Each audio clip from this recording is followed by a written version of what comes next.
Hello, good evening, and welcome to Iron Port here on Metropolitan Television. Iron Port is proudly brought to you by the Ghana Revenue Authority, Goyle PLC, Serene Insurance, Ghana Link Network Services, Meridian Port Services, MPS, and indeed the latest kid on the block, Phoenix Insurance. This show is proudly powered by the Ghana Ports and Harbours Authority-GPHA. And our media partner on this journey of a lifetime is the Business and Financial Times, the BNFT. Now, if you want to have a grasp of all that transpired on the show tonight, make a date and grab a Thursday edition of the BNFT, and you'll be able to see all that happened here on the show. Indeed, we are streaming live on our social media pages. On Facebook, we are live at Ghana Port and Harbours Authority. Ghana Port and Harbours Authority. Still on Facebook, we are live at Port of Tema. And on YouTube, we are live at Iron Port Ghana. Iron Port Ghana. We shall be getting interactive with you, and so all you have to do is send us your messages and comments via our dedicated WhatsApp line, which is 0559019177. 0559019177. And when the time is ripe and I pick signals from the production team, we shall activate the phone lines for you to call in and contribute to the discussion. My name is Kennedy Mona. We are going for a quick break. When we return, we'll continue with the show. Please stay with us.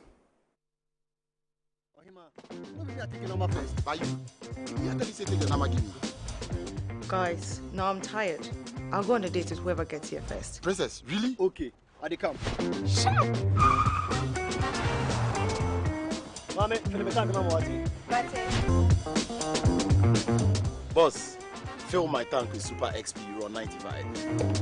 Fill up with Super XP Ron 95 and Diesel XP high performance products from Goyle.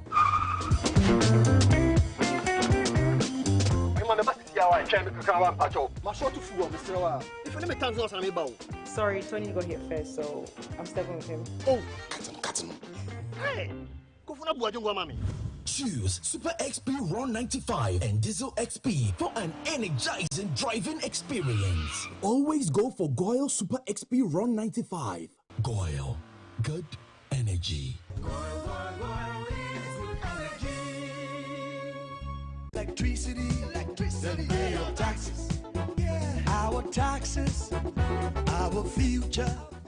Because you see, without our taxes, we wouldn't have good roads, good schools, better hospitals, street lights, and other very important social amenities. When we pay our taxes, we give our children free and quality education. Talga, my money too small. Why should I pay my tax? Look, small. Salifo, it doesn't matter how small or big your business or income is, you still have to pay your taxes. The little taxes from each and every one of us, when put together, could give your community clean water or that deprived school with tables and chairs. Please pay your taxes. It is your responsibility. It is your civic duty. It is the law. Impressive factory. If only I had listened to you, I wouldn't have been in this mess. That devastating fire virtually wiped out the whole factory and my warehouse. Remember my misfortunes last year? Serene Insurance Asset All Risk Fire policy that I took were there to pay for my damaged stocks in the warehouse, and my machines that were affected by the flood have been replaced. My accident vehicle is back on the road thanks to Serene Insurance motor policy. Currently, my goods are on the high seas, covered with their marine cargo insurance policy. I was just telling Ajima about Serene Insurance. Oh, Ajima, tell him more. As a road contractor, I make sure I do my contractors all risk insurance for the project, and then workers' compensation for all the workers on site. With Serene Insurance, they will make sure they will cover your unknown tomorrow today. Serene Insurance, a new face of insurance. Call us now.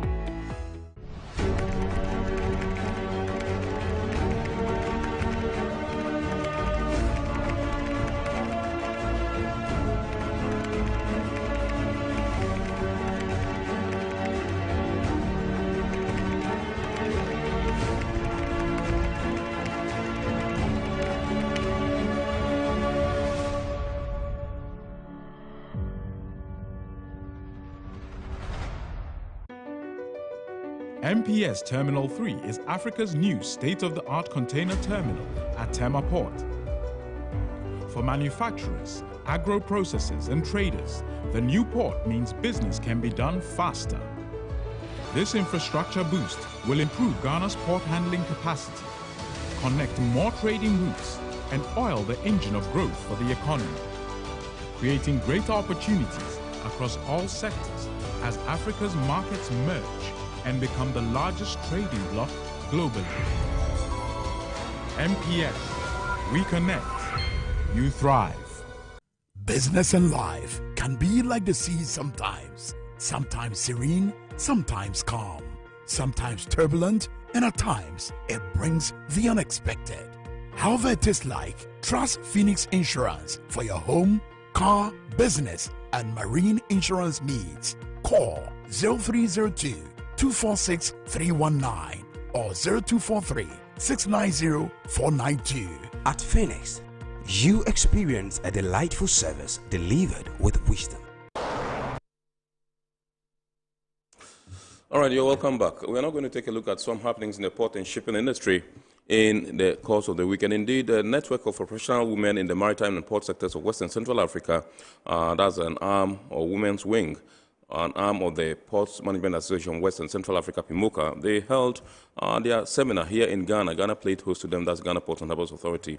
And the Chief Justice, Her Ladyship Justice Georgina Tokinu, Gertrude Tokinu, I beg your pardon, sent a representative who delivered a speech and entreated the women to make room to mentor younger ladies who are willing to join the maritime industry. Plus the fact that, yes, after the entire three-day seminar, they came up with some recommendations. We have these stories for you. Let's enjoy them.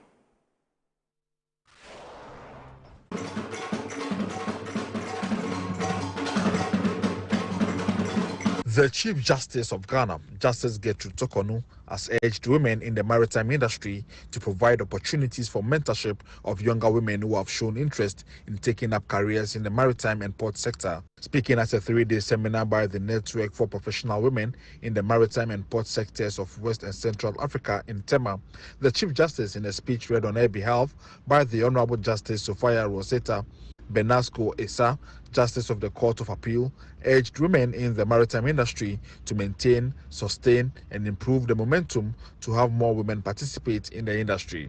There is need to provide opportunities for mentorship of younger women who have and will show interest in taking up careers in the maritime and port sector. I therefore urge all to create room for younger ladies who will need support, guidance, and direction to climb the path of leadership. She advised up-and-coming young ladies who are fortunate to be in the maritime industry to not relent in their quest to earn a place in the industry. At all times in the journey, when you hit a snag, always remember the sisters and mothers in the industry who are on standby to show the way, guide, and lend support and direction so that the next generation can succeed. The Deputy Minister for Transport, Frederick Obeng-Adom, said digitalization empowers ports to become smart ports, leveraging advanced analytics and data-driven insights to optimize operations. The advent of digitization has propelled a new era of efficiency, security, and sustainability in port operations, thereby accelerating movement of goods and services with much efficiency and precision. Ports have traditionally been vital hubs of global trade, acting as gateways for goods to move efficiently between countries. The Director General of GPHA, Michael Luguje, said ports, being crucial gateways for global trade, have a pivotal role to play in shaping a sustainable future for the planet. He said, as the world witnesses the growing awareness of environmental concerns and the urgent need for action, it becomes evident that ports must rise to the challenge and embrace sustainable practices in their operations.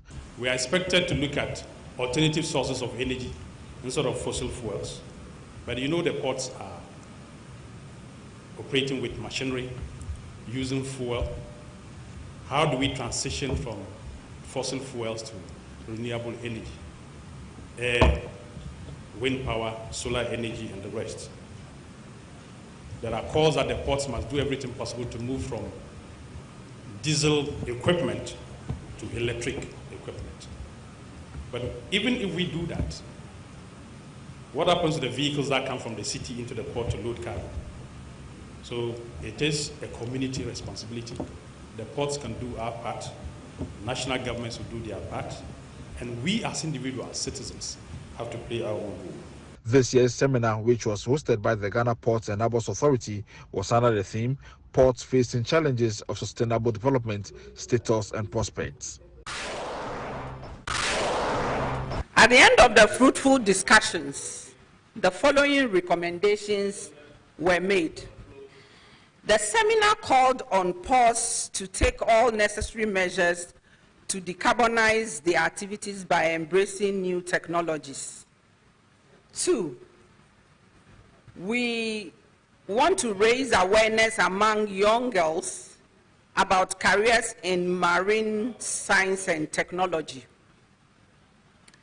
The ports are also being encouraged to fall on the port community to form foundations, create some foundations that will take care of CSR projects in the various ports communities.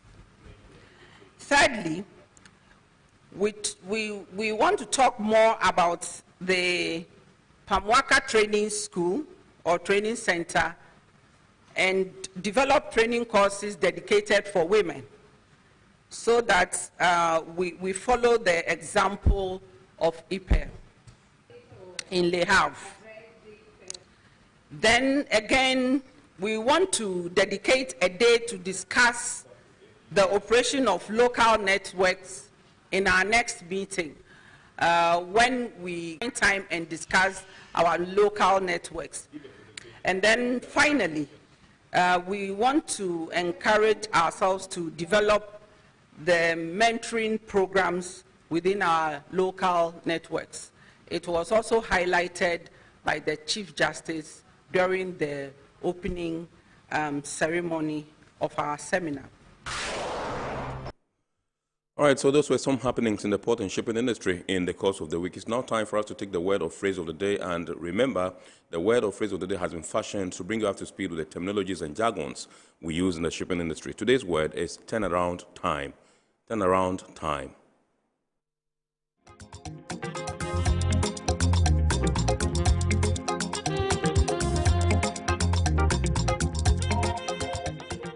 Turnaround time refers to the time it takes between the arrival of a vessel and its departure from port, frequently used as a measure of port efficiency.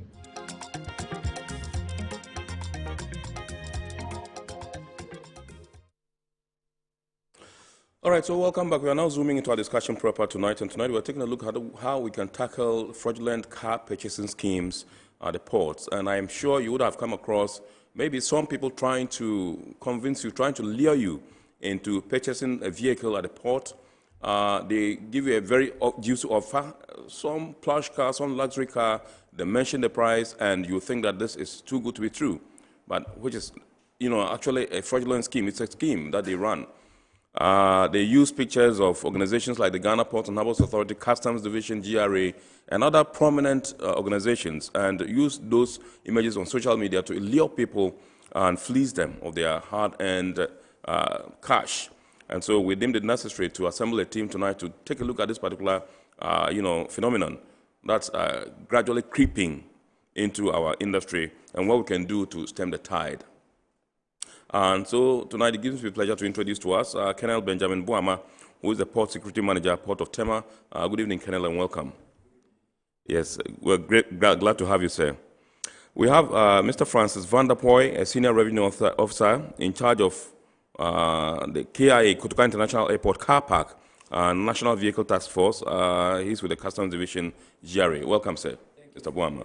And then just close to me is Mr. Gilbert Banasen Pobi, who is the Revenue Officer in charge of the Operations Department of the Customs Division, Ghana Revenue Authority. Indeed, we'll be privileged also to be joined by a victim of this particular scheme along the night, so he can share his story with us.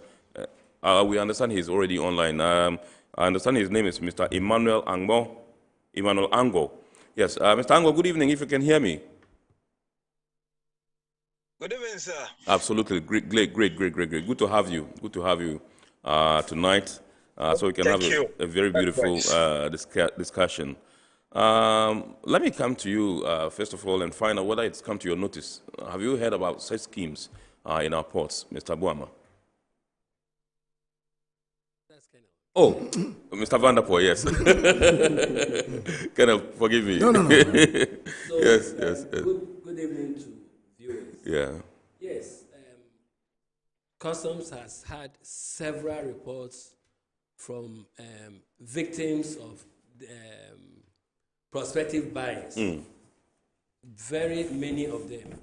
Right. But then what customs is doing is that we have been, from time to time, putting it out there that if you want to purchase a car from customs, yeah, first of all, it is for you. Can you draw your mic closer? Great. Yeah, sure. It great. is for the prospective buyer to do a due diligence. In doing due diligence, you must be conversant with the procedure for disposal of vehicles, knowing what vehicles do actually qualify to be auctioned by customs. In due course, my colleague will elaborate on that. Okay. Will elaborate on the steps, right? The standard operating procedures. But for now, yes, we do receive from time to time a lot of people who actually have parted with monies, yes, have actually been swindled. So in the course of time, we are also going to tell out there to the public in the course of this program, yes, what vehicles do fall in place to be auctioned. Right. The do's and don'ts of prospective vehicle buyers. Right. Okay, I'll come to Colonel and Mr. Bannerson and Mr. Pobi in the studio, but let me go. I want us to hear the story of the victim so that when we're done with him, he can leave us to come in studio and have the discussion. Mr. Ango, good evening once again, and thank you so much. I just wanted to bring us up to speed with what your experience was when you encountered these unscrupulous people. How did you get to hear about them, and how did your transaction transpire when they approached you? Good evening once again, and I want to thank you so much for this program. Actually, it is this eye on port actually that helped me. If not because of that, I would have fallen victim of it. So this guy actually published their cars on Facebook. And their prices. So a friend brought my attention to it that there are some cars on Facebook that they've reduced their prices, and they name them overstay vehicles. And they leave their contact numbers there that you should call them. So I actually picked their contact. I called, and they asked me to WhatsApp them the type of car I want. The website they display is Ghana Cars. That is a name they display on Facebook. So Ghana Cars. So I actually WhatsApp him, and I sent him the car I want. So he responded to me and said, yes, the car is available. So he also, so actually, when you look at their, one thing that actually got me, I nearly go ahead to pay the money is that their DP, WhatsApp DP, they are using the images of people in customs uniform at the port. So I was actually convinced, and when you call them, they talk to you nicely. Wow. So he told me, so when I sent him the car, I WhatsApp him the car, he told me that, okay, he wanted me to pay in, send in my Ghana card, send my Ghana card, then from there they will give me a number to pay in some half of the payment to that number. That is the only way they can reserve the vehicle for me. So I said, wow. And actually looking at how prices of cars are gone high now, I when I saw it, I thought it was genuine. I thought the guy is speaking the truth. So I was going to pay the money to him. Then quickly, my attention came into the gentleman I called, who is an eye on point, who actually drew my attention to the EP.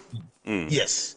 So I called him, and he told me that no, Ima, don't make any payment. So it's fraud. And I said, wow. You said this is fraud? So he said, yes, it is actually fraud. So I shouldn't go ahead to make any payment. So I think that is what stopped me not to make any payment. So this is my experience so far. I had with them. So what was your choice of car that you told them? How much were they offering it to you?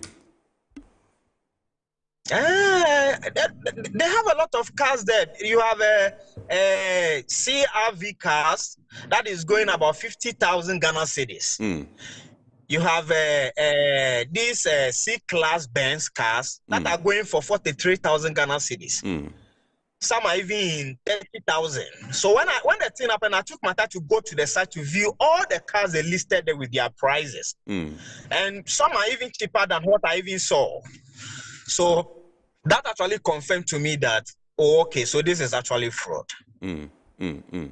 All right, so you were willing to pay how much? Which car did you vouch for? Which car did you say you wanted? And how much were they offering it to you? That is CRV. Okay. And they are offering me 50,000. And they said it is over vehicle and it's over. So I even requested to come over and make payment to them, but they declined. They said if I want the car, let me go ahead and make the payment, that they can reserve it for me and they will call me to come and pick it up. Which year model was it? I think that's 2020. 2020, 50,000. Yes, please. Okay. So what prompted you to seek advice from the iron port guy that you mentioned?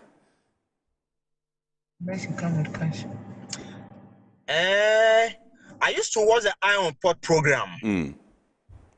I used to watch the iron port program. So I think when they said I should pay in the half of the money before I came and pick the and bring the rest and take the car, that also prompted me to do more search on this thing before I fall a victim of it. So if they had told you to go straight ahead and pay the 50,000 and come for your car, you would have done it. Well, they think they are smart, but perhaps they weren't smart enough. Right. So I just want you to maybe offer a piece of advice to some people who might perhaps try to fall victim to these people. You have suffered it, but you are lucky to have escaped. I will advise that they take their time. Also, not to be in a hurry to purchase anything online. Because I suspected a lot of people could fall a victim of this. I suspected a lot of people could fall a victim of this. Right. Thank you very much, Mr. Ango. We are deeply grateful to you for sharing your experience with us on Iron Port tonight. Emmanuel Ango is a victim of car fraud. Actually, he escaped narrowly. You know, he would have lost some 25,000 Ghana cedis. And if the people had even said he should pay up front like the 50,000, I'm sure he was willing to do so. But it's so outrageous that you find a 2020 CRV, it shouldn't cost anything less than 200,000 Ghana cedis in today's, and so if they are offering it to you for 50,000, clearly and straight away, you should, be worried that no, this one is not something that is genuine. You can't get it below 200,000, 2020 CRV. No, I don't think so. So let's come to the studios and let me come to Captain. Sorry, this was during a couple of years. I'm sorry, Colonel Buama, who is the port security manager, Port of Tema. Okay, that's the car. Okay, this was the car they were offering. Okay, and this one is even 34,000 on the CRV. Wow. Okay, let me come to Colonel Buama in the studios and find out from you whether you've heard about some of these schemes in the port, and you are in charge of, security at the port of Tema.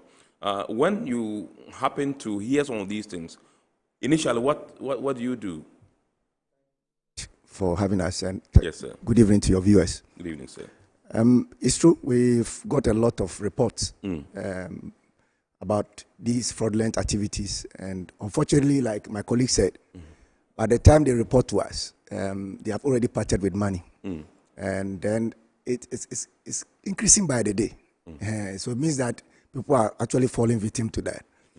What we do first is to try, because for us, we are intelligent based. So we want to find out what exactly happened, if maybe there are collaborators in the port that helped as far as these activities are concerned. Or that. Unfortunately, at some point, we even tried to bring some people in, our own colleagues, and also make some attempts to buy so that we can. But along the line, we come to a snag because it always had to do with the mode of payment and how we want to pay so that we could track. And they know that. So when we get to that stage, then they reluctantly will say no. So it means the transaction will proceed. And progress until it gets to where the payment is supposed to be made. Where we could get evidence and also trace. Yes. That's where I think they are very smart. They know that where it's getting to, they could be tracked. So at that time, they declined that no, if you want to pay, then go through what they have prescribed for us to pay and all that. And so what we normally do, we work with the civil police because they are the agencies that have the capacity as far as tracking these people are concerned. And then we report the cases to them. And whilst we advise the victims to, and then we report to Eye on Port, particularly our marketing and public relations, that they should also be educating the public on suspecting these individuals so that they don't fall victim to this. And so basically this is what we have been doing. We hope that going forward, because from the stories that we are hearing, and the fact that people come all the way even to the port to come and show them vehicles, it presupposes that there are some people inside the port who are facilitating that. And that is where our focus is, trying to identify these people and then apply if it's a criminal offense, we report to the police. If it's a discipliner, then we deal with it with our own sanctions. You know, most of the time when issues crop up, everybody thinks that, okay, it's the port, but people fail to appreciate the fact that there are a lot of agencies working in the port, a lot of agencies. And so people begin to point accusing fingers at GPHA staff, but there are a gamut of agencies working in the port. And so even the freight forwarders and clearing agents, I mean, all these people are there. So sometimes we just need to get the public to appreciate the fact that when you say the port, yes, the port is there, but we have a lot of agencies and people, stakeholders, port users in there. So some of these things are likely to crop up. Let me come to Mr. Pobi and find out from you what steps you have taken to ensure that you nip some of these things in the bud. Thank you. If you can draw your mic a bit close, yes. We are in collaboration with other sister security agencies to nip these criminals who seek to impersonate custom officers in their schemes. And we also want to use your platform to sensitize the general public that custom stations are dotted across the country. And so as regards custom auctions, please do consult. It's unfortunate that you only have them coming to our offices after they have been duped. And so I want to use your platform to sensitize the general public that custom auctions usually go on and it's public. There's a platform where you go as a Ghanaian, you register, and then you are noted when you win. And so we have reported these incidents to the Cyber Crime Unit of the Ghana Police, and also the Cyber Security Authority are aware of this. So we hope that soon, with the intel we have gotten, we'll be able to apprehend these criminals.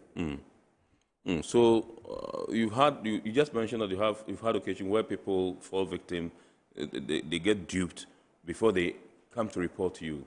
What's the magnanimity, the nature of these amounts that they lose, to these people? Have they mentioned figures when they come to make their report? Yeah, definitely they should mention figures. There was a gentleman who came to the office, that was just last 2 weeks, and then he was due a sum of 20,000. 20,000. So the very first thing they told him to do was to register. So he said, with the registration, he had to send a memo of 3,500. And after that, he had to see someone who would take him to the port. The person took him to the port to show him a vehicle, and he showed interest, and the person asked him to pay another amount of money, which he did. And then afterwards, he tried contacting them, and then it was not to be found. But from the information we got from the one who came to report, as Colonel said, there are people within the port who also assist these criminals in their operation. Right. Yes. Right. So I know right now you have this e-auction platform in the ICOMS system. Sure. Yes, and it's something that you should be promoting, just so we are able to avoid some of these fraudulent schemes. How are you going to be able to educate and sensitize the general public to have faith and confidence in the new system that you have rolled out, the new that's an e-auction platform that's on so the e-auction was piloted last year in October, which was successful. Yes. And after the piloting, we had 3 sessions that were successful. The last e-auction session was held on the 31st of May, which was very okay. And so I think that a lot of the general public don't come to us when it comes to custom information. There's that kind of information asymmetry, where people get a lot of misinformation about customs. And so it's only when unfortunately happens that we are contacted. And so we would like to urge the general public that anytime you want to deal with customs, even before you think about importing a vehicle or whatsoever, at least seek customs information. Right. Our customer experience units are always there 24/7 to assist persons who would like to know more about our custom operations.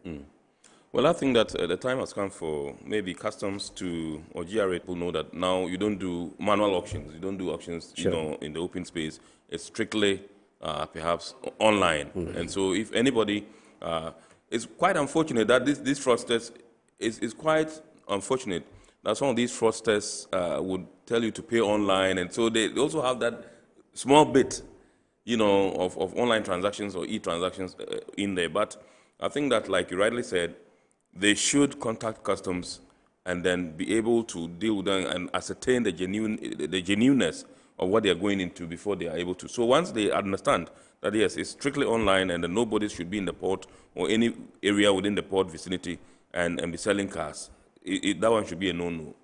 Yeah, so if you permit me, I would like to educate the public on the platform that Ghana Custom uses in its auctions. Right. So it is auctions.icoms.gov.gh. Okay. ICOMS, ICUMS. Yes. This is the only platform that is authorized to auction vehicles to the public. Right. That is as regards custom operation. And with this platform, all you need to do is to request for an account.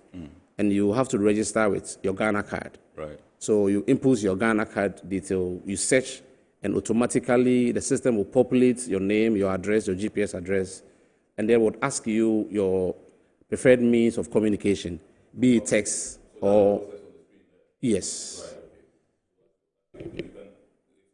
Yeah, so you go on the platform, you register with your Ghana card, it populates automatically your details. Yes. And then there's a security question that you need to answer. Yes. Then you are asked your favorite, your preferred means of communication. Okay. Via SMS or text. Okay. After that, you just apply. Okay. And then a mail will be sent to you automatically in your preferred means of communication. Yes. And then you have your login details. Okay. So as and when cars are ready to go on auction, you are notified. Right. And it's an open bid process. So it is very transparent. Yeah. And we rolled out this so that the general public would have access.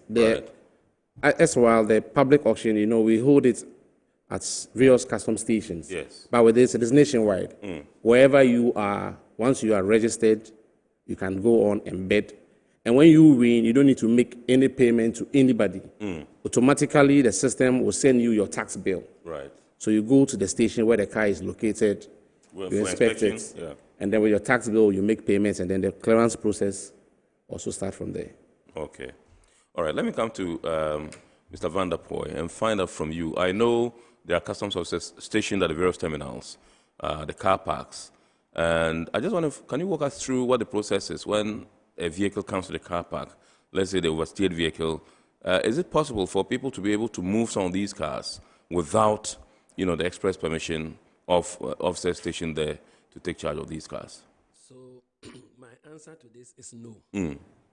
But maybe before I elaborate, can I give a background of Please do. the vehicles that are deemed to be Overstayed, yes. or are held, yes, and then may eventually go on auction, yes.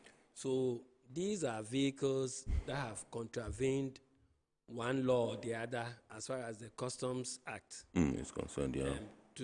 2015, which is Act 891, is concerned. So some of these are vehicles that are uncustomed. Right. Most of them come through unapproved routes, and they use them here to circumvent the system. Yeah. Now, the Act also says that when a vehicle is brought into the country, either through the ports, so when finally it is discharged, or when the date that it crosses the land border into Ghana, 60 days after that, if the importer fails to enter and actually pay for the vehicles, then they go overstayed. Right. If eventually you don't come for it, a notice will be served through the publication of the Commercial and Industrial Bulletin, what we call the Gazette. Yes. That there is an intention to dispose of these goods, in this case, the vehicles. So the notice has gone. Yeah. If you are still interested, there are processes that you can carry on, you the importer, to try to redeem your vehicle. Okay. But failure to do that, then these vehicles are now ready to be auctioned. Now, whilst they are in the holding area, be it the ports or the various car parks, these vehicles have been documented. And for each vehicle to leave the holding place, there are standard operating procedures. Yes. And so any custom officer stationed at such a place should ordinarily follow these procedures. So the vehicles are overaged, duties have been paid, there is evidence of duty having been paid, and authority is given for the officers at the holding point to release the particular vehicle. Right. So these will go through. Now, usually this is for the port, but for the car parks other than the ports, if duties have been paid, a letter authorizing the release, just like this, will be given out. Yeah. If it has gone on auction and the one who won the bid has made good the payment, there should be proof of payment before. Anything short of that, the vehicle is not supposed to leave the port or the holding area. Right. That is the procedure. Okay. Let me come to Colonel Boama. You rightly alluded to the fact that, yes, some of the victims have access to these car terminals, which means that they are collaborators in there. How are we going to be able to strengthen security at these car terminals to avoid or to prevent some of these people who maybe we can say are unauthorized, to get in there? It's also possible that we may have people who are authorized to have access to these terminals perpetrating some of these things. I mean, just playing the devil's advocate. But how can we strengthen security within the terminals to avoid some of these things? To start with, I would like to say that the cases that have been reported to us, is only one that said that they brought her to the car park. Okay. And then the guy said, before you enter the port, you're supposed to wear fragmentation jacket. Absolutely, yes. Reflectors. Yes. So he said he was going to buy reflector for her. And then when he asked the lady to get out to buy the thing from then he took off. So they didn't even enter the perimeter of the terminal itself, but at the entrance. However, if it is true that we have some collaborated inside, who are people, and it's possible that they may be agents, because our preliminary investigations show that there are some people who come in and it's allowed. Like if an agent is coming and says, this is an importer who imported this particular good, they are allowed to come in with the importer. Yes. But the agent is somebody who has been certified with us. We have their ID, we've checked their everything, and we think that the information we have, they are credible to conduct legitimate business at the port.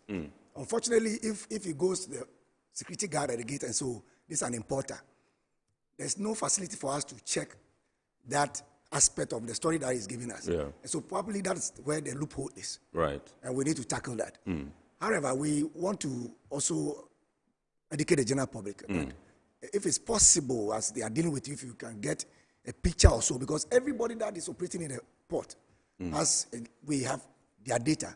Right. So once we get that picture, it will be able for us to start off the investigation, Right. at least knowing, identify somebody who, or putting a face behind the story. Scheme, yeah, sure. Yeah.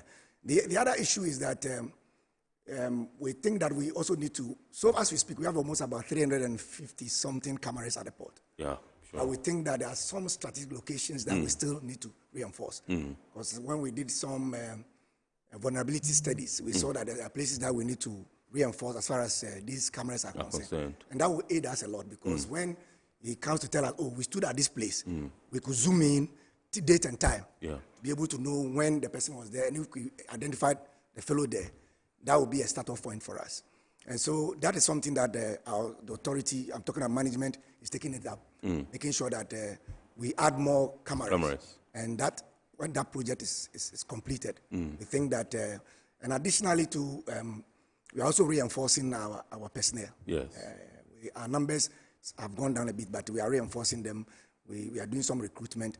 Some of them also going training and other things. And so when we put it all together in collaboration with our other state agencies that are within the port, right, I think that the most important thing here is getting the intelligence right. Right. Because when we get the intelligence right, then we can solve the problem. So our focus will be getting the intelligence, trying to make sure that we stop them even before they succeed. And that is what we are up to. Right. And so we hope that we have a very good collaboration with our state agencies. I'm talking about the Custom Division, NGRA, I'm talking about Marine Police, NIB, and all those people. So together, I think we'll be able to solve this problem. Right. Or minimize it to the barest minimum that we can.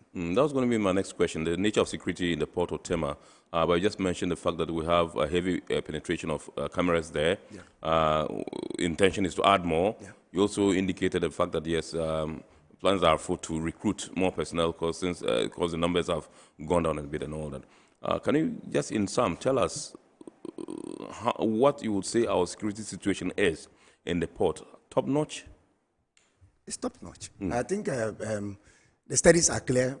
I think the sub-region in West Africa, our port is one of the safest. And it's the more reason why they come to do business, because there are other ports that have opened of late. But what we take advantage of is this environment, the safe environment that businesses are conducted at the port. Even though sometimes that one I cannot go into it, but the instances that we've got stories from agents, they say that our charges are high. I don't know that is true. But I think one of the things that they say they like doing business at the port is basically because of the security at the port. Of course, we cannot say that because of that we'll fold our arms and relax. Absolutely. We still want to improve upon, because there are areas that we think that it needs improvement. Right. And we are working at it. And we believe that because security is because the people who are also perpetrating will all study your system, and where they find loopholes, they will exploit. Right. So every time you need to be a step ahead of them. Absolutely. And that's exactly what we are doing. Great. Mr. Pobi, we have identified some of these websites that are being used to perpetrate some of these illegalities. I'm sure they've been brought to your notice. Are you willing to take any action to get to the bottom, to get to the faces behind these websites, and to perhaps, ensure some prosecution? Or sure. We just we personally made certain calls to the numbers that were displayed on the CARS 24. And as I earlier indicated, we are in talks with the Ghana cybercrime unit of the Ghana Police to apprehend these persons. Right. And so definitely they will be brought to book, because they are impersonating officers. And one of their modus operandi is that they go onto social media sites and get pictures of officers and use it as they are those who are, auctioning the vehicles. But that is not the case. Right. And because it's a matter of investigation, it's not advisable to put certain information in public. But surely, very soon, we'll come up with this. I know that one of the duties of the cybersecurity people is to ensure that they block some of these things from actually happening. So, for example, if they identify a website that is, a fraudulent one, and that they think that is used to perpetrate illegalities, they probably have a way of, blocking the site and getting them to, and preventing them from operating. And so where you've reached, is it not time?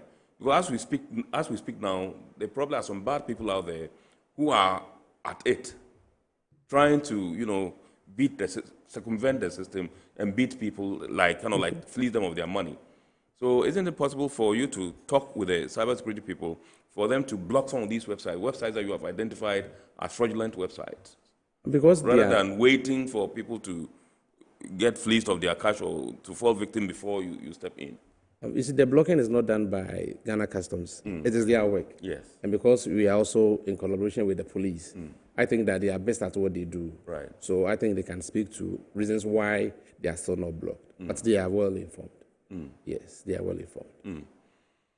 All right, so Mr. Boama, Mr. Vanderpoy, kind of forgive me, Mr. Vanderpoy, let me find out from you. Can we confidently say that 100% Customs does not do auctions publicly again, apart from the e-auction that we do?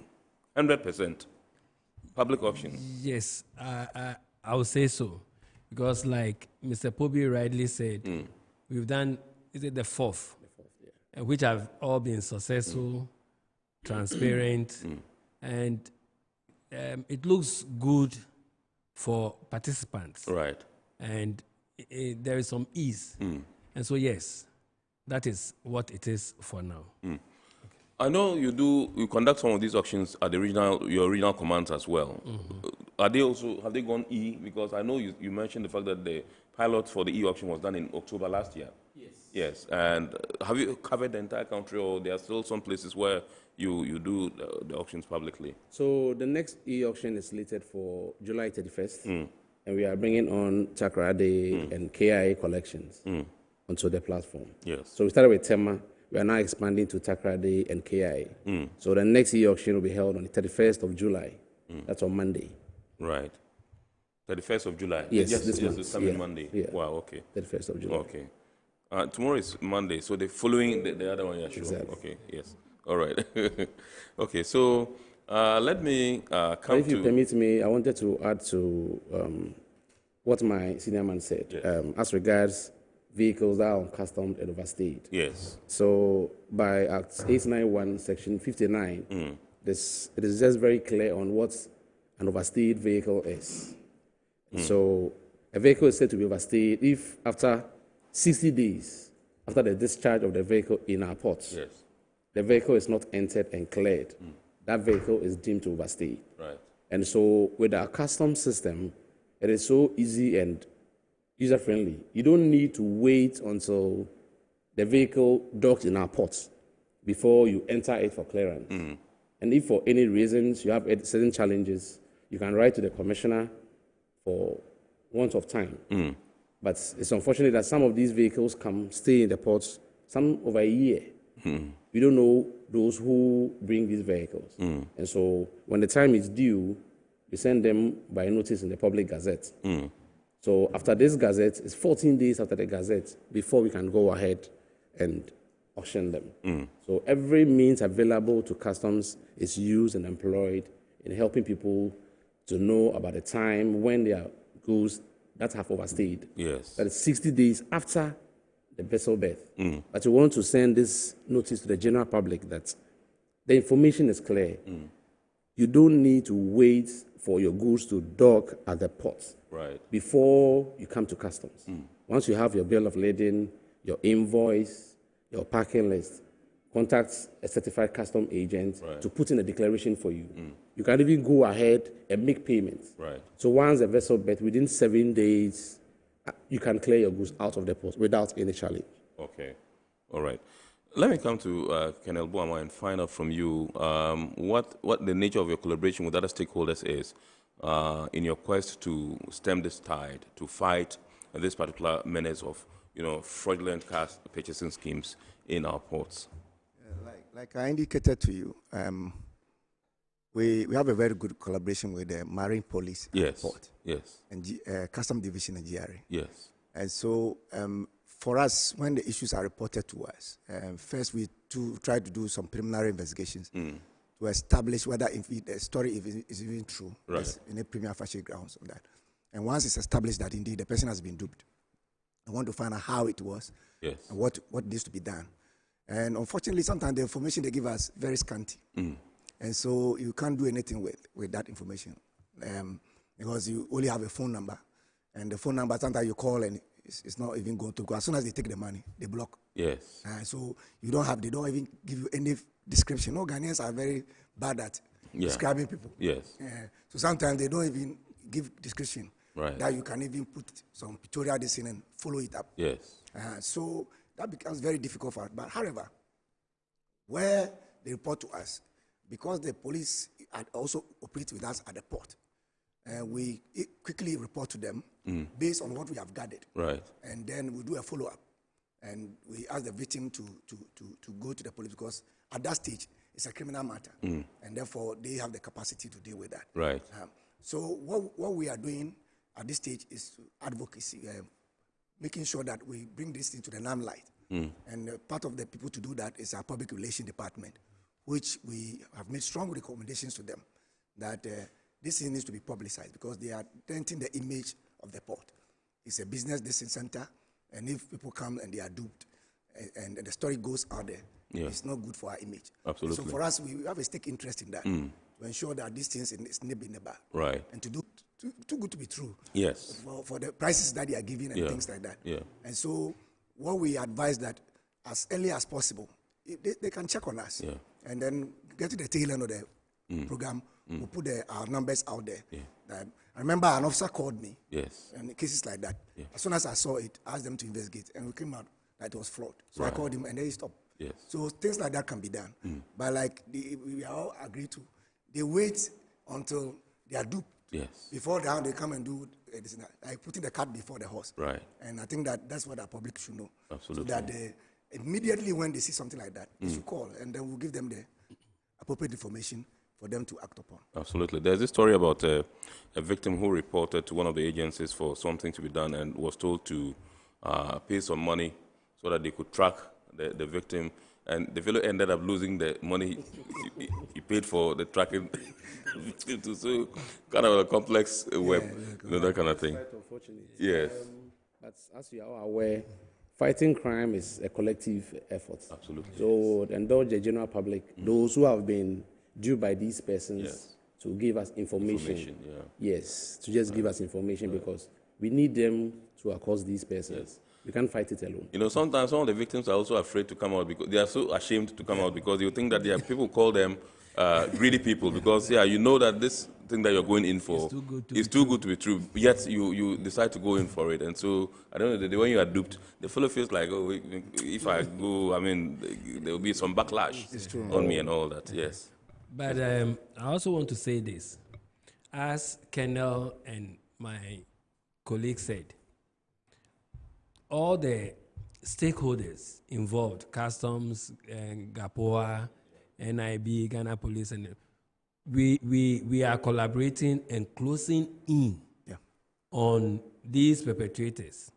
Now, if they are listening, what I am putting out to them is that the Customs Act, Act 891, the Customs Act 2015, 891, 133A says that anyone who impersonates a customs officer and on conviction will suffer a fine of up to 2,500 penalty units. A penalty unit is 12 cedis, yes. Yeah, sure. Or 5 years, or both. That is impersonating. Yes. Then the B says that anyone found to be, by this case, in this situation, anyone who is not a customs officer, found to be in possession of anything customs, uniform, flags, pendants, what have you,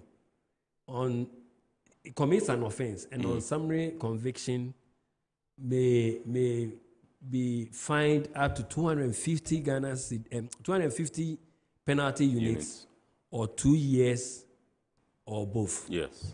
And so this is a caution. All the stakeholders are working tirelessly to rope in these people.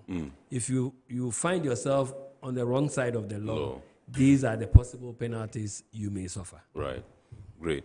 All right, so this is Iron Port here on Metropolitan Television, and tonight we are taking a look at how to prevent fraudulent car purchasing schemes at the ports. We have three able gentlemen in the studios doing the discussion tonight. We have Colonel Benjamin Buama, who is the port security manager for the port of Tema. We have Mr. Gilbert Banasin-Pobi, Revenue Officer, Operations Department, Customs Division, Ghana Revenue Authority, and we also have Mr. Francis Vanderpoy, who is a Senior Revenue Officer and Officer in charge of the Kotoka International Airport Car Park and the National Vehicle Task Force, also Customs Division, Ghana Revenue Authority. These are the three gentlemen we're doing the discussion with. We also had Emmanuel Ango, who is a victim, share his experience with us. We are going for a quick break. When we return, we'll activate the phone lines for you to call in and contribute to the discussion. Please stay with us.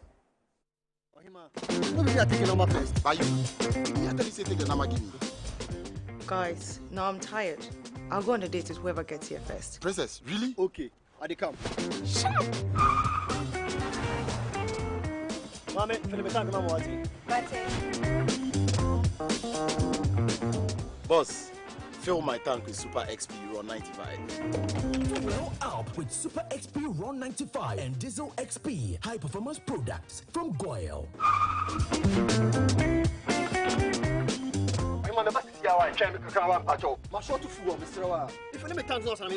Sorry, Tony got here first, so I'm stepping with him. Oh, cut him. Hey, go for that. Choose Super XP Ron 95 and Diesel XP for an energizing driving experience. Always go for Goyle Super XP Ron 95. Goyle, good energy. Electricity, then pay your taxes. Our taxes, our future. Because you see, without our taxes, we wouldn't have good roads, good schools, better hospitals, street lights, and other very important social amenities. When we pay our taxes, we give our children free and quality education. Talga, my money too small. Why should I pay my tax? Look, small. Salifo, it doesn't matter how small or big your business or income is. You still have to pay your taxes. The little taxes from each and every one of us, when put together, could give your community clean water or that deprived school with tables and chairs. Please pay your taxes. It is your responsibility. It is your civic duty. It is the law. Impressive factory.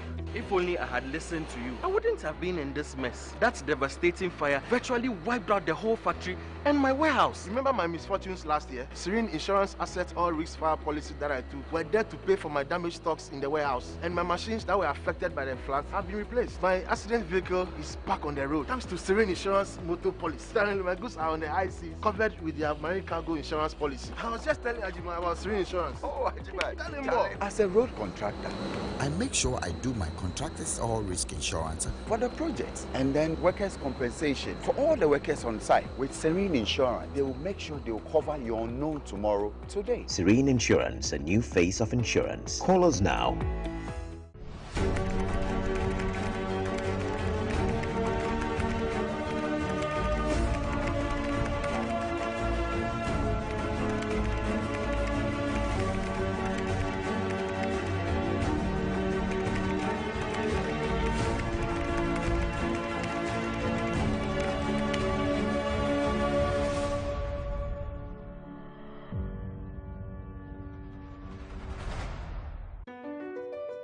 MPS Terminal 3 is Africa's new state-of-the-art container terminal at Tema Port. For manufacturers, agro-processors and traders, the new port means business can be done faster. This infrastructure boost will improve Ghana's port handling capacity, connect more trading routes, and oil the engine of growth for the economy, creating greater opportunities across all sectors as Africa's markets merge and become the largest trading bloc globally. MPS, we connect, you thrive. Business and life can be like the sea sometimes. Sometimes serene, sometimes calm, sometimes turbulent, and at times it brings the unexpected. However it is like, trust Phoenix Insurance for your home, car, business, and marine insurance needs. Call 0302 246 319 or 0243 690 492. At Phoenix, you experience a delightful service delivered with wisdom. All right, so welcome back. We're continuing with the discussion. Remember, we're discussing how to prevent or tackle fraudulent car purchasing schemes at the ports. And we have with us in the studios tonight Colonel Benjamin Buama, who is the Port Security Manager, Port of Tema. We also have in the studios tonight Mr. Gilbert Banasim-Pobi, Revenue Officer, Operations Department, Customs Division, Ghana Revenue Authority, and indeed Mr. Francis Vanderpoy, Senior Revenue Officer and Officer in Charge the KIA Car Park, and of course Vehicle Task Force, Customs Division, also GRA. There are those we're having a discussion. Remember, I told you we spoke to one Mr. Emmanuel Ango, who shared his story with us. He is a victim. In fact, he nearly lost his money, but for the intervention of the Iron Port unit, he would have lost it. In fact, we had stories of lawyers, doctors, teachers, nurses. I mean, all manner of professionals losing. They even actually fall victim because they lose their monies. Those are these schemes. So you can imagine the sophisticated way or approach they use, in their business, in their dealings with some of these people.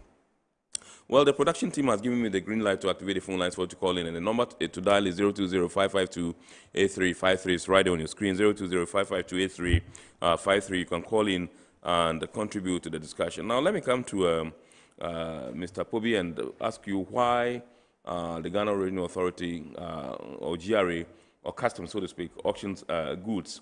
Is it for purposes of raising revenue? Is it for because you want to decongest maybe not just the ports, but your warehouses and all that? Section 126 is clear on how goods are supposed to be disposed via auction. And so as a revenue agency and a security agency, we also owe it to government to collect revenue on these goods. Right. Some of the goods that come to us are perishable in nature. Right. That without being kept under special conditions, they can go waste. And so to avert wastage, we try to auction these goods to raise revenue. So one of the reasons why we auction goods is to raise revenue.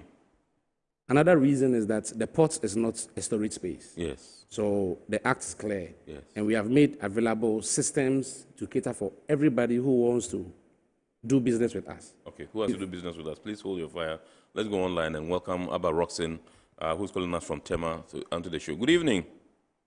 Good evening. That's Baba Roxanne. Yes, ma'am. Thank you for joining us. Please shoot. Yes. I want to add up to what Colonel Boama and the Colonel If you can speak up a bit, please.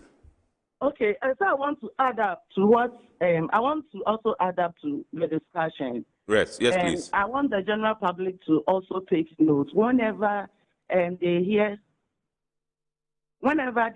people advertising or saying that there are auctions going on. They should find out, because I think the security office is open for any inquiries, so that they wouldn't find themselves being duped or whatsoever.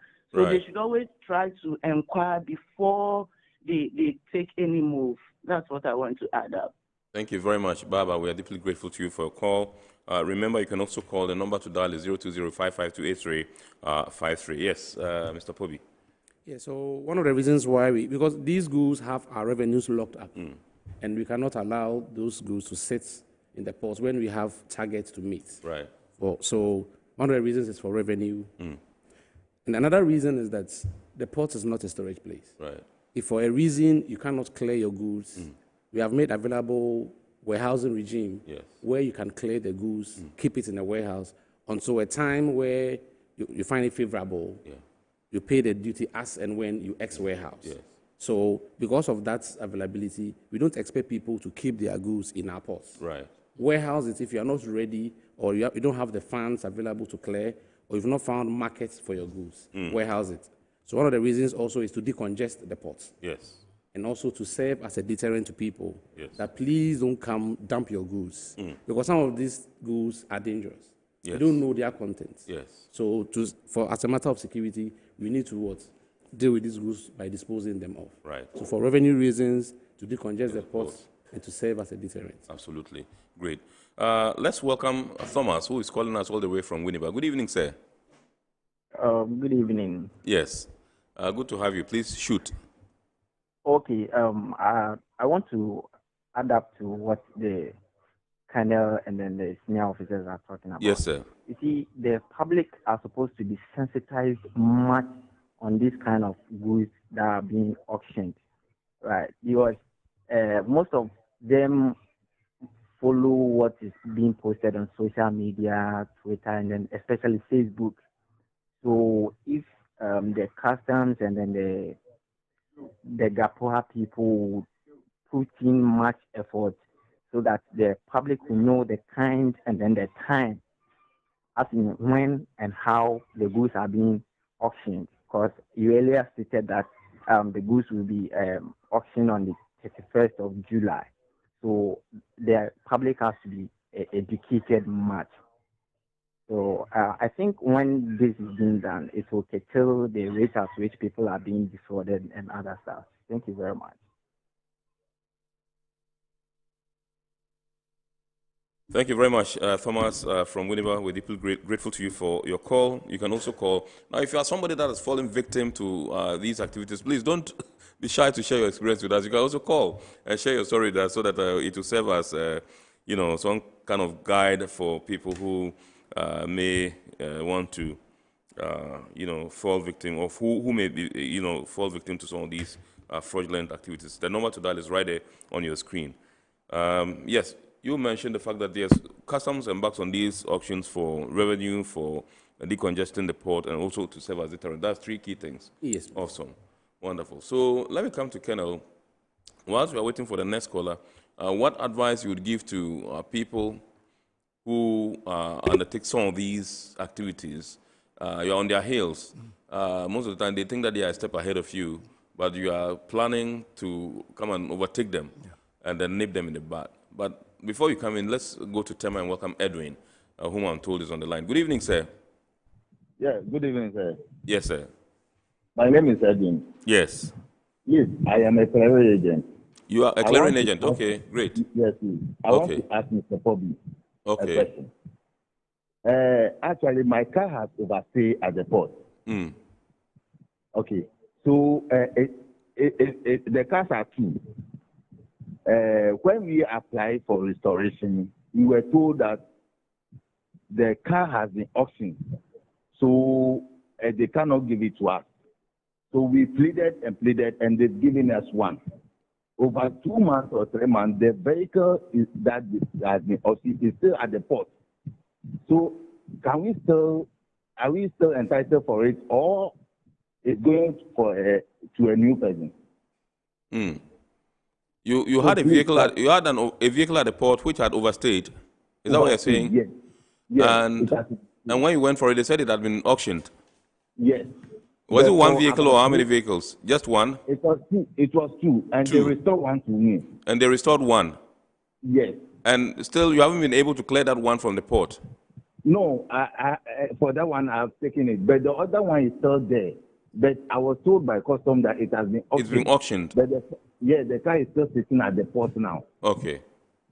So all right. Am I still entitled to it? Okay. Mr. Pobi and then Mr.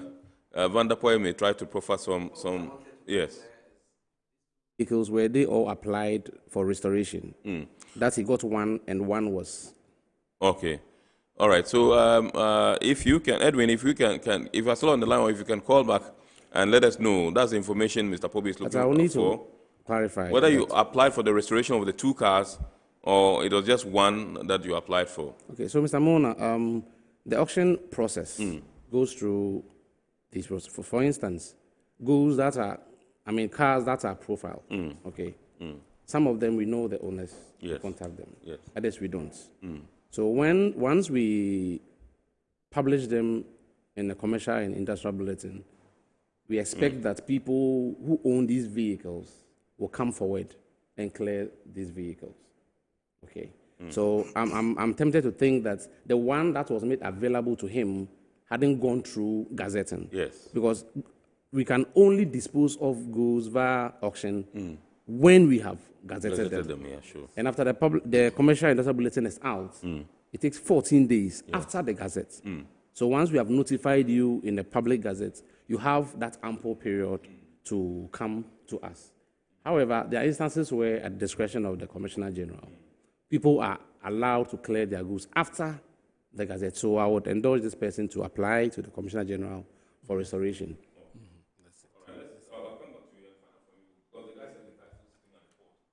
I'll come back to you and find out from you because the guy says the car is still sitting on the port. He has seen it, but he's been told it's been auctioned. Maybe the new fellow that bought it has not been able to take it out of the port yet. But let's welcome Dako Brown, who is calling us all the way from Old Ashomang here in Accra. Good evening, sir. Hello, good evening. Yes. I want to make a suggestion. Yes. And my issue is with those allocations that are made.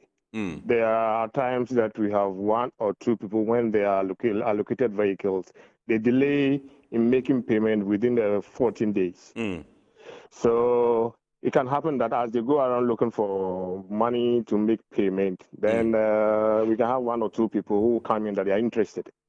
So what I want to say is that if it happens that there is any fraudulent deal and there is an allocation slip that has been applied or used in the perpetration of the fraud, right, I would suggest that that person who was given the allocation slip should also be held responsible. Are you a customs officer, Mr. Brown? I'm a customs officer. I'm a former customs officer. A former customs officer. Thank you very much. We're deeply grateful to you for sharing your insights with us. Yes. On the second question the gentleman asked, so by the Section 59, yes, we expect that people who do business with us, once the vehicles come, they enter them and clear. Right. Okay. Once duty has been paid on a vehicle, what it means is that the taxes due the state have already been collected. Yes. And for such goods, we cannot auction them. Right. So I'm tempted to believe that probably for that particular vehicle you have there, the duty and tax has been paid. So what is left is with other terminal charges. Freight charges. So what the state wants to collect from that vehicle as regards custom, that is a custom duty, it might be paid. Right. So once the custom duty is paid, unfortunately that vehicle cannot be restored to the person. Right. Okay. Let's welcome Clifford, who is calling us from Pillar 2. Good evening, sir. Hello, good evening. Yes. Hello? Yeah, hello, Clifford. Yeah, good evening. Good evening, sir. Yeah, there's a question I would like to ask Mr. Pope. Hello? Yes, Cliff, we can hear you. Please raise your voice a bit and speak. Yeah, the issue is if my car is at the port and maybe it's overstayed the time there and there's an auction, why is it that I, the person who brought the car, is not given an offer to see if I can still buy it, and if I'm not, then it can be sold? Okay. All right. Talking about the principle of, do you guys call it first offer? Yes. Okay, so sometimes right here, what I will say is that if that happens, it means that everybody will bring the car and deliberately wait for the car to overstay so that the fellow go and... Exactly as the point I indicated, that yeah, sure, it is to serve as a deterrent. Yes. We have given you ample time. Yeah. We didn't wait to clear. Yes. Some people leave these vehicles there over years. Yes. And the vehicles are rusting. And once it goes under that, we have to sell on as-is basis, we lose revenue. Yes. So we don't want to wait until a time then we have lost revenue before we want to salvage the revenue. Yeah. So we indulge people that don't wait until a time when we have processed these vehicles to dispose them of. And also, the Customs Act is explicit on how these vehicles are supposed to be handled. Right.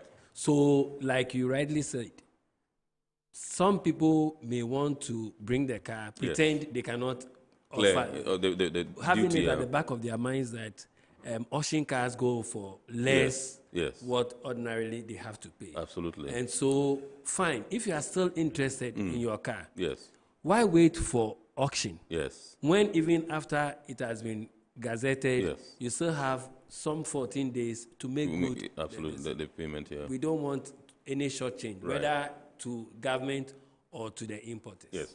All right, let's go to Tema again and welcome Albert on the line. He's going to be our last caller. We cannot pick any more calls right after Albert. Good evening, sir. Yeah, good evening. Yes, please speak up a bit, sir. Okay, my name is Albert. I'm calling from Tema. Yes. Yeah, I want to ask the custom officers. Yeah, good evening. Yeah. They can hear you, Yeah, sure. good evening. Yes. Yeah, I want to ask the custom officers that when I buy a car from America and then the shipping line is going to charge me like 3,000 Ghana cedis, dollar equivalent, and then they bring the car to Ghana, and then GPHA is in charge of the port. So the vessel that brings my car is taking 3,000 for the freight.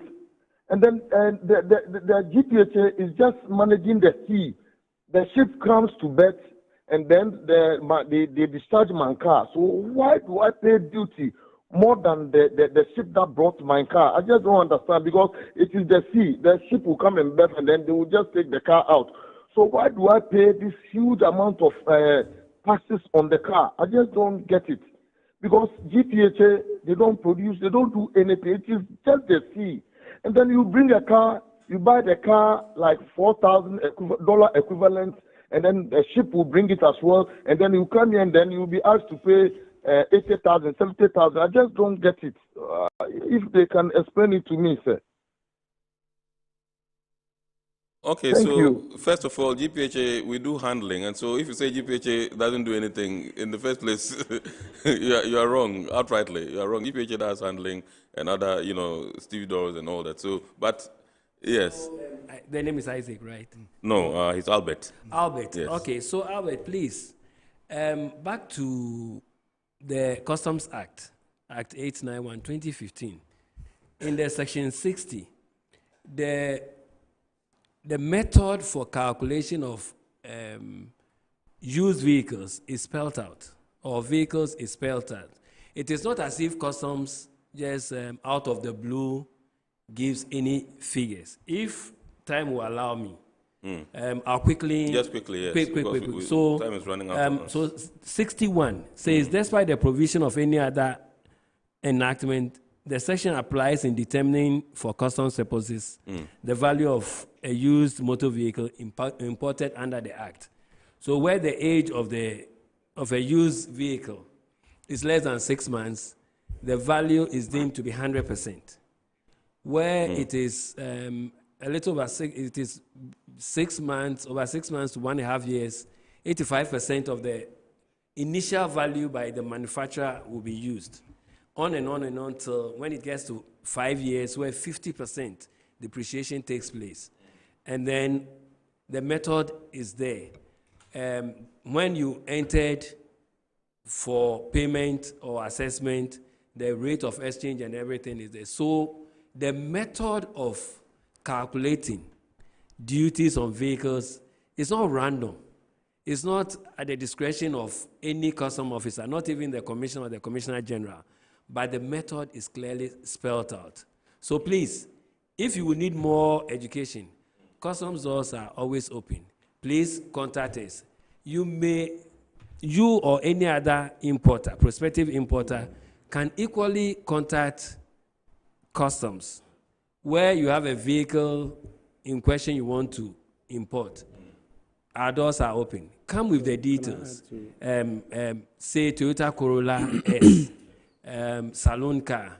The chassis number is this, HCC. So we know it's coming from Japan, it's coming from Canada, US, and then we give you a fair idea, an approximate idea of how much you have to pay, so that you get acquainted with what you may pay before you do the importation. Thank you. Just briefly. Okay, so there's this misconception about how much someone purchased a vehicle and the taxes that the person is supposed to pay. So it is not about how much you bought it, especially with second-hand vehicles. So for instance, if a vehicle is gifted to you, does that mean that you don't pay duty? You surely will. Yeah. So our means of calculating duties is on value. So for a vehicle, is the first purchase price. Yes. The manufacturer who manufactured the vehicle came out with a particular value. Right, yeah. That's for this vehicle, this is how much it's going for. At the time and so then, just as my senior man said, we depreciate it according to the number of years that the vehicle has spent. Yes. So when it comes to calculating of duties on vehicles, it's just not only on the value, the cubic capacity of the vehicle matters, the special feature on the vehicle, the type of vehicle. A lot of things go into special feature. That means that's a SE, for instance, CE, all those. Yes, Yeah, okay. yes. So, for instance, when it comes to, let's say, Mercedes-Benz, you have Formatic, you have CLA. So all those features come into the value chain. So it's not just about how much you purchased it, but the original manufacturer, the price that was put on the vehicle. Then we would either depreciate it based upon the number of years it has stayed, and then also the rate comes in. If it is up to a certain cubic capacity, it attracts a particular age. Right. If it is diesel or if it is a hybrid vehicle, it also attracts a particular rate. So it comes with the rates and then the value. Absolutely. So I think that a lot of education has to go on as regards the value. Awesome. I'll come to you, Colonel. I'll take these messages and come to you so that you tell us what you're doing to stay ahead, a step ahead of these people, and whether the GPHA actually operates a Momo account number in the port, because all these people say you should pay into a Momo this, and then you also let us have that number that you mentioned, so that people can call in when they suspect something fishy in terms of some of these dealings. This one says, hi. The term overstayed used by fraudsters indicate that they are on top of what they are doing. Most overstayed vehicles go for auction. Auction vehicles are mostly sold at ridiculously low prices, hence the prices quoted by the fraudsters seem to be attractive to victims. This is why most victims fall prey to them. This one is from Eric. This one says, hi, why can't one clear his or her goods? Well, if we all want to clear our goods, it means that the port will be choked. And there'll be chaos in the port. So that's why they've made provision and licensed people to come and then do that on your behalf. And so I think basically that's what I would say. Am I right, customs officers? Allows people to clear their own. Yes, self-declarant. Yes. So that is also available. Okay. When it is your own, you can clear. You can clear. Yes. When it's your own. Okay. Yes. All right. Okay, so you have it. There's an amendment, and so you can go and then self-declare. But on says, good evening. Can you please repeat the e-auction website again? This one is from Foster. So it is auction.icums.gov.gh. Right. Okay. So auction.icums.gov.gh. All right. So let's take your listing finally, Colonel. We have barely 1 minute to wrap up. Yes. Whether we operate a Momo account number in the port, and you also put out your number where people can call. I think GPHA does not operate Momo account. Neither do we auction vehicles. There are agencies that do that. However, our doors are open. Like I said, anytime they call on us, we'll be able to clarify whether there's something going on or not. It's very easy for us to check with our counterparts. Absolutely. And we'll provide appropriate information for them to be able to respond to. The numbers, there are many, but I'll just give you one from the headquarters. Yes. So that the rest, it will be shown on the screen. Right. From the GPH headquarters, if you call our operations room, yes. 030. Yes. 0303. Wrong, 030. Yes. 321. Yes. 9120. And okay. 030 322812. That's for the headquarters. Okay. All right. Tema. Yes. Okay, so the first one, yeah. Maybe our operations room. Yes. Okay, the numbers are there on the screen, so you can capture. Right. Okay. Thank you very much indeed, Colonel. And so this is how we'll draw the curtain on this week's edition of Our Report here on Metropolitan Television. We've been taking a look at how to tackle fraudulent car purchasing schemes at the ports. And we've been doing the discussions in the studios with Colonel Benjamin Boama, Port Security Manager, Port of Tema. We also have in the studios Mr. Francis Vanderpoy, a Senior Revenue Officer and Officer in charge of the Kotoka International Airport, KIA Car Park, and National Vehicle Task Force, Customs Division, GRA. Thank you very much for coming, sir. And also in the studios with us has been Mr. Gilbert Banasen Pobi, Revenue Officer, Operations Department, Customs Division, Ghana Revenue Authority. We also had a victim, Emmanuel Ango, sharing his experience with us. I would like to say big thanks to our sponsors, Ghana Revenue Authority, Guel PLC, Serene Insurance, Ghana Link Network Services, Meridian Port Services, and indeed Phoenix Insurance. Remember, the show is powered by the Ghana Ports and Harbours Authority. God willing, next week we shall bounce back with another wonderful edition of Our Port. And remember to watch the abridged version on GTV on Wednesday at 8:30 p.m. We wish you a super week ahead, and we entreat you to keep watching the rest of our programs here on Metro TV. My name is Kennedy Mona. Have a super evening.